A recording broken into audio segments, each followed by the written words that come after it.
Consciência plena.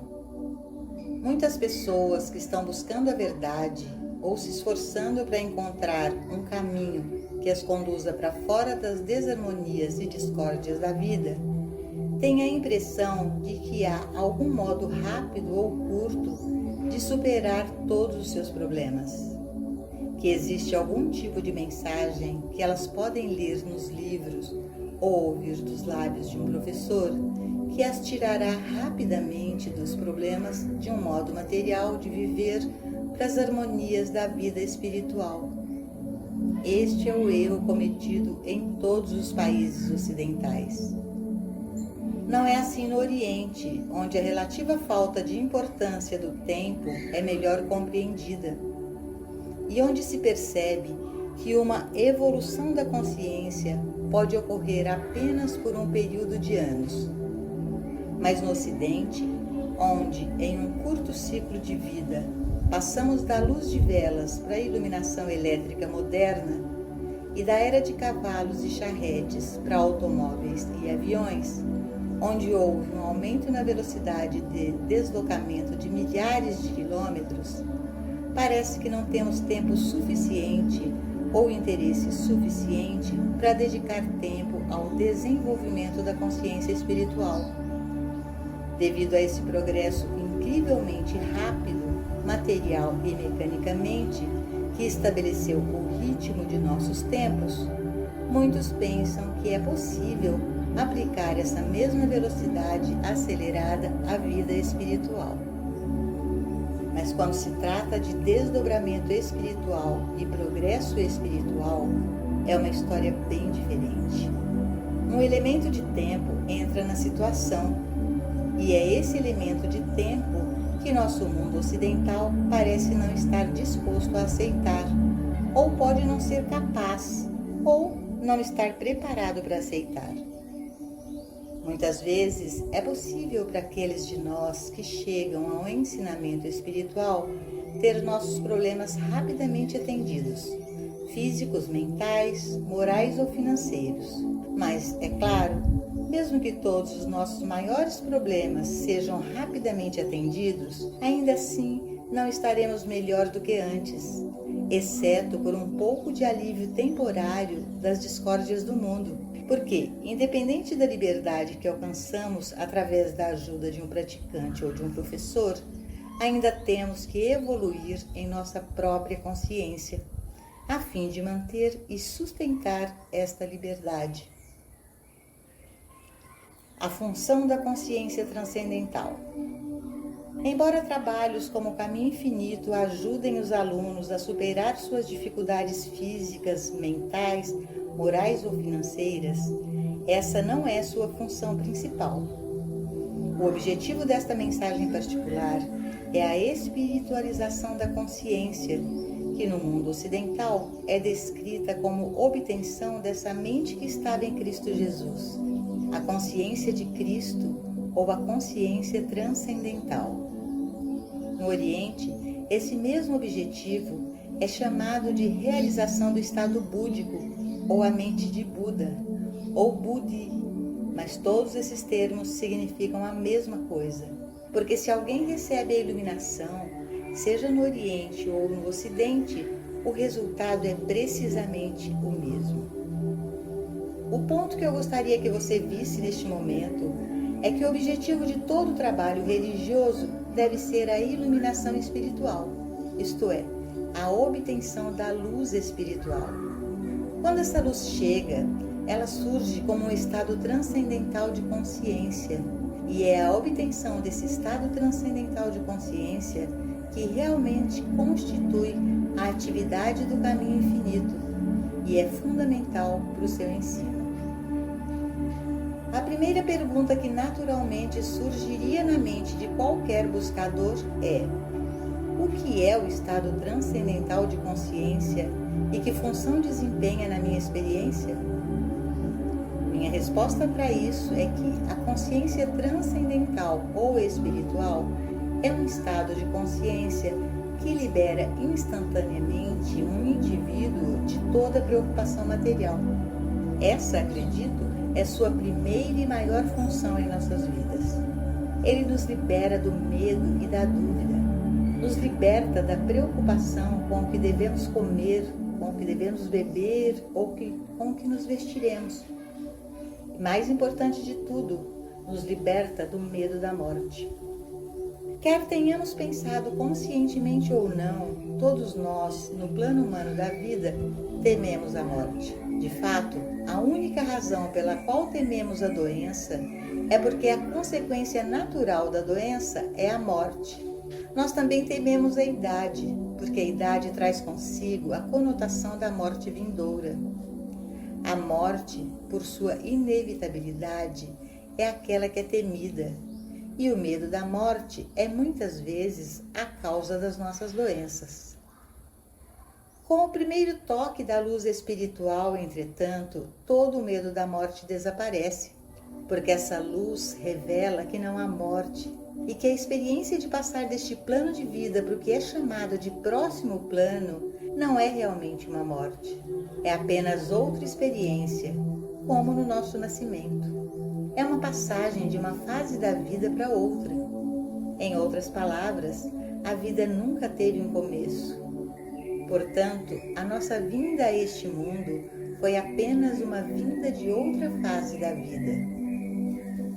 Alguns daqueles que alcançaram certo grau de iluminação podem voltar e ver diferentes aspectos de sua vida antes de sua experiência atual na Terra. Embora isso nem sempre seja possível, no entanto, com o primeiro sabor da luz espiritual, percebemos que, como não há morte, não é preciso temê-la. E assim que esse medo é eliminado, o corpo parece se ajustar a si mesmo e a saúde começa a se manifestar em vez da doença e dos sinais da idade. A consciência transcendental liberta-se da preocupação com pessoas ou coisas. Além disso, uma vez que a luz espiritual tocou a alma ou a consciência de um indivíduo, nunca mais haverá preocupação com o que chamamos de suprimento, o que comeremos ou beberemos, com o que nos vestiremos ou quanto ganharemos, ter ou não ter. A razão para essa falta de preocupação constitui a soma e a substância do que deve ser nosso objetivo, se quisermos alcançar o caminho espiritual da vida. No sentido humano comum da vida, a preocupação é quase sempre por coisas, pessoas ou condições. Se neste exato momento pensássemos no que mais nos preocupa, provavelmente descobriríamos que nosso medo é indubitavelmente sobre algo na forma de um efeito, uma pessoa, uma condição, uma coisa, uma quantidade, um corpo, um pouco de dinheiro ou um pedaço de propriedade. Sempre é sobre um efeito, e o que nos preocupa é sempre no reino de um efeito. Como seres humanos, não estamos sempre nos esforçando por alguma coisa, alguma pessoa ou condição? Pode ser para viver, por fama ou riqueza, pode ser por educação, pode ser por saúde, mas quase sempre nossa vida está centrada na obtenção de alguma coisa ou outra. Durante a sua vida, a maioria dos seres humanos falha em alcançar o que eles procuram e passam para fora desta vida frustrados, sem nunca terem alcançado seus objetivos. Aqueles que alcançam seus objetivos acham que essa conquista traz pouca satisfação permanente. Alguns atingem temporariamente o corpo perfeito, apenas para mais tarde testemunhar sua desintegração. Alguns alcançam a riqueza que procuram e depois de terem conseguido, descobrem que, quando comem 3 vezes ao dia e têm um amplo guarda-roupa, todo o resto do seu dinheiro é de tão pouca utilidade que seus esforços para alcançá-lo agora parecem quase tolos. Raramente o dinheiro dá à pessoa a satisfação que ela achava que teria quando se esforçava e lutava por isso. E não preciso lembrar que a fama retribui ainda menos satisfação e é ainda mais uma bugiganga vazia do que a riqueza. Isso não significa que haja algo errado sobre a obtenção de fama, riqueza, saúde ou um corpo perfeito. Pelo contrário, todas estas são as coisas adicionais que inevitavelmente surgem quando o modo de vida espiritual se torna nossa primeira e maior preocupação. No modo de vida espiritual, nosso primeiro passo é desconsiderar temporariamente nossa preocupação pelas coisas, pessoas e condições e centrar nossa atenção em alcançar uma percepção consciente de nossa fonte, tornando-se um com nossa fonte. É uma parte do ensinamento cristão, como dado no 15º capítulo de João, que quando somos um com a nossa fonte, produzimos frutos ricamente. Mas quando estamos separados dessa fonte, somos como um ramo de uma árvore que é cortado, murcha e seca. O 91º Salmo também promete que nenhum dos males deste mundo chegará perto da morada daqueles que fizeram de Deus a sua morada, novamente nos indicando que nossa unidade com a nossa fonte é o que nos separa dos males deste mundo e mantém as harmonias do céu em nossa experiência. A revelação me foi dada que, em minha consciência da unidade com Deus, em ser conscientemente um com minha fonte, as coisas boas da vida foram adicionadas a mim, isto é, eu estava em unidade com todo o bem, com toda forma de bem que pode ser necessária em minha experiência. O Mestre disse: não vos preocupeis com a vossa vida, com o que comereis ou com o que haveis de beber, nem tampouco com o vosso corpo, o que vestireis. Mas buscai primeiro o reino de Deus e a sua justiça, e todas essas coisas vos serão acrescentadas.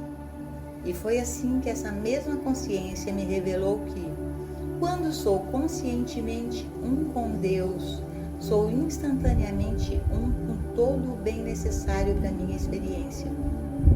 Portanto, devo parar de pensar sobre meu suprimento, minha saúde ou minha casa. Eu preciso parar de pensar ansiosamente ou de me preocupar com as coisas deste mundo e devo fazer todo o esforço para permanecer conscientemente em minha unidade com Deus.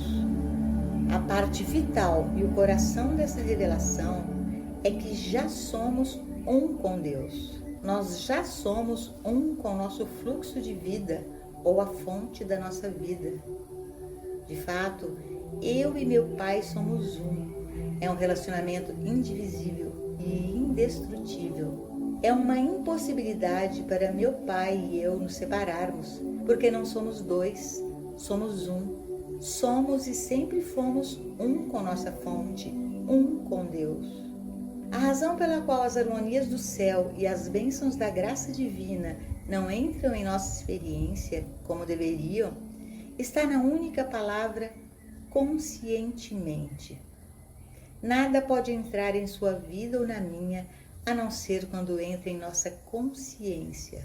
Esta é a maior lei, a maior descoberta, desdobramento ou revelação que já chegou à minha experiência. Nada pode entrar em sua experiência ou na minha, exceto através de nossa própria consciência. Em outras palavras, você conscientemente se levou para a leitura deste livro. Há milhões de pessoas que não o leem e, portanto, nenhuma centelha desta mensagem entrou em sua consciência, de modo que eles não estão nem mesmo cientes de que qualquer coisa desse tipo existe no mundo. Mas mesmo você, que está lendo estas palavras, poderia, se assim o desejasse, excluir de sua consciência a mensagem que está sendo trazida a você. Você poderia sentar-se exatamente onde está, completamente inconsciente da importância dessas palavras, lendo-as apenas com os olhos, e elas não causariam nenhuma impressão sobre você. Elas não entrariam nas profundezas, no reino da sua consciência. Se você é beneficiado por esta mensagem, deve haver uma atividade responsiva dentro de sua consciência. Mais tarde, à medida que você for aprofundando o estudo do caminho infinito, descobrirá como admitiu as desarmonias e as discórdias da vida em sua experiência, através de sua própria consciência e como pode eliminá-las depois que elas estiverem lá, ou como você pode evitar que elas criem raízes ali, porque nada pode transparecer em sua experiência, exceto como uma atividade de sua própria consciência. Apesar de você e eu sermos um com Deus, apesar de sermos um com nossa fonte, um com a fonte de vida eterna, um com a fonte de abundância infinita, isso pode entrar em nossa experiência somente através de nossa aceitação em nossa própria consciência. Em outras palavras, quando começamos a declarar dentro de nós que existe uma fonte de vida, então deve ser verdade que aquela fonte governa para sempre a sua criação e para sempre mantém e sustenta aquilo que ela produziu em expressão. E assim, a partir do momento em que percebemos conscientemente que estamos sempre no seio de nosso Pai e sempre um com nossa fonte, indivisíveis e inseparáveis dessa fonte, fica claro para nós que tudo que está fluindo deste fluxo de vida, tudo que emana dessa fonte infinita, está se derramando dentro, em e através de nossa consciência individual.